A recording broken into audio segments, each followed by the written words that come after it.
Visakha MP Shri Bharat మాట్లాడుతూ railway zone ఏర్పాటు అనేది సున్నితమైన అంశమని, పరిపాలనపై అవగాహన లేకుండా ప్రతిపక్ష పార్టీలు విమర్శలు చేస్తున్నాయని తెలిపారు. గత 12 సంవత్సరాల్లో కేంద్ర ప్రభుత్వం ఆంధ్రప్రదేశ్ కు లక్షల కోట్ల రూపాయల ప్రాజెక్టులు నిధులు అందించిందని పేర్కొన్నారు. 1947 నుంచి 2014 వరకు రాష్ట్రానికి 1% మాత్రమే అభివృద్ధి జరిగిందని, కానీ గత 12 ఏళ్లలో పూర్తి స్థాయి అభివృద్ధి కనిపిస్తోందని వ్యాఖ్యానించారు. రైల్వే జోన్ అవసరం ఏంటి, దానికి అప్పుడు ఉన్న ఎన్డీఏ ప్రభుత్వం పెట్టిన ప్రయత్నాలు, దాని తర్వాత 5 సంవత్సరాలు వైఎస్ఆర్సీపీ ప్రభుత్వంలో అసలు సీరియస్నెస్ లేకపోవడం వల్ల జోన్ మేము పెడతాము, మాకు ల్యాండ్ ఇవ్వండి అని కేంద్ర ప్రభుత్వం అడిగినా వీళ్ళు దాని మీద సీరియస్నెస్ లేకపోవడం వల్ల అసలు ఏమి మూవ్ అవ్వలేదు.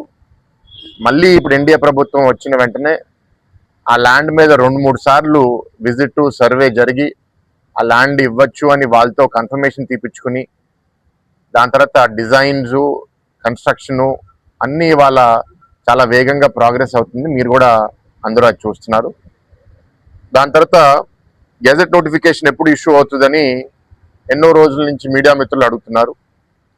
నేను అనేక సార్లు కేంద్రంలో అశ్విని వైష్ణవ్ గారిని కలిసినప్పుడు, కేంద్ర రైల్వే మంత్రి గారిని, ఆయన అన్నారు ఇది జోన్ విభజన అనేది చాలా టెక్నికల్ మ్యాటరు.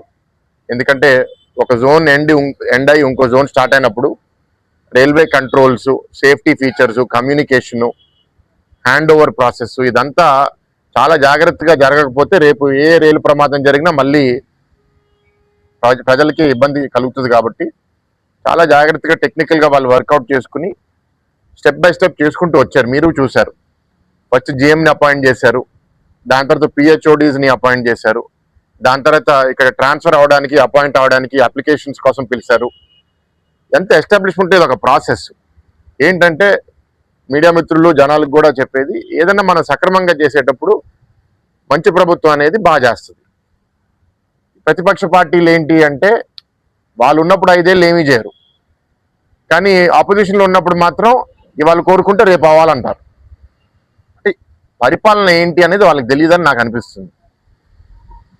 మొన్న ఈ గూగుల్ లాంచ్కి కూడా రైల్వే మినిస్టర్ అశ్విని వైష్ణవ్ గారు వచ్చినప్పుడు టెంపరీ జోనల్ ఆఫీస్ అక్కడ విజిట్ చేసి